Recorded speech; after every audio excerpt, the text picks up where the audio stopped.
अगर ये step miss हो गया ना तो फ़ैट की एब्जॉर्प्शन नहीं होने वाली। एब्जॉर्प्शन क्या होता है, यही कि फूड का और न्यूट्रिएंट का जो है वो आपके ब्लड में ट्रांसफ़र हो जाना। सो जिन लोगों के पास पित्ता नहीं होता, जिनके पास गॉल ब्लैडर नहीं ना होता, उनकी माइज़ल फॉर्मेशन सही से नहीं होती, और जिनकी माइज़ल फॉर्मेशन सही से नहीं होती, उनकी फ़ैट की एब्जॉर्प्शन नहीं होती। यही वजह है कि जो जिनके पास गॉल ब्लैडर नहीं ना होता, वो अच्छे से फ़ैट को एब्जॉर्ब नहीं कर पाते। उनको अगर वो फैटी मील्स अच्छी वाली लेते भी हैं तो उनको कोई फ़ायदा नहीं होता फ़ैट लेने का, ठीक है? बहुत कम होता है रियली, क्योंकि उनकी एब्जॉर्प्शन इतनी अच्छी नहीं होती। क्योंकि उनके अंदर बाइल तो बनता है, लेकिन उसकी जो सिक्रीशन है उसको गॉल ब्लैडर रेगुलेट करता है कि कब कितना उसको सिक्रीट करना है, कितना नहीं। सो हमारे पास गॉल ब्लैडर जो है वो बहुत इंपॉर्टेंट है फ़ैट की एब्जॉर्प्शन के लिए। सो माइसल्स जो हैं वो आते हैं फिर इंटीरियर साइड के पास। इंटीरियर साइड के पास आते ही बाइल सॉल्ट्स जो हैं वो कुछ वेस्ट में चले जाते हैं और कुछ दोबारा से लिवर के पास चले जाते हैं।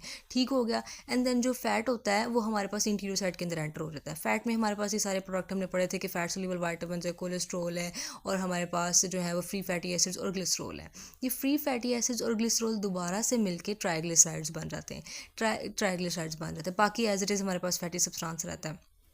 एंडोप्लाज्मिक रेटिकुलम और गोल्जी अपरेटस क्या करता है, इन फैटी सब्सटेंसेस को जो है ना एक पैकअप करता है और उसके ऊपर एक प्रोटीन लगा देता है जिसको हम कहते हैं एपोपी। और ये एक जो हमारे पास सब्सटेंस बन गया है इसको हम कहते हैं काइलोमाइक्रोन। काइलोमाइक्रोन मीन्स के यहाँ पे हमारे पास एक लिपिड और प्रोटीन जो है वो एक स्ट्रक्चर मिलके एक सब्सटेंस बन गया, ये जिसको हम लिपोप्रोटीन भी कहते हैं।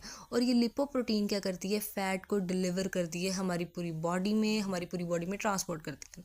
पहले तो ये एक इम्पॉर्टेंट चीज़ ये कि ये काइलोमाइक्रोन जो है ना वो एक्सोसाइटोसिस के थ्रू जो है ना वो लम्फ में रहता है, ब्लड में नहीं जाता है। सो ये जो एब्जॉर्ब होता है ना ये लम्फ में होता है, फिर बाद में ब्लड में जाता है, क्योंकि इसका स्ट्रक्चर जो है इसका जो साइज़ होता है ना वो बहुत ज़्यादा बड़ा होता है। इसी वजह से ये पहले लम्फ में जाता है दैन ब्लड में जाता है। This is very important step. और ये फिर इसी तरह हमारी पूरी बॉडी में इस जो फैटी सब्सटेंसेस है, इसेंशियल हमारे पास फैटी एसिड्स हैं, ये फैट सोल्यूबल विटामिन्स हैं, उनको पूरी बॉडी में डिलीवर करता है। सो काइलोमाइक्रोन्स जो हैं वो लिपोप्रोटीन्स होते हैं जो कि फ़ैट को हमारी ओवरऑल बॉडी में, पूरी बॉडी में जो है वो ट्रांसपोर्ट करते हैं, डिलीवर करते हैं।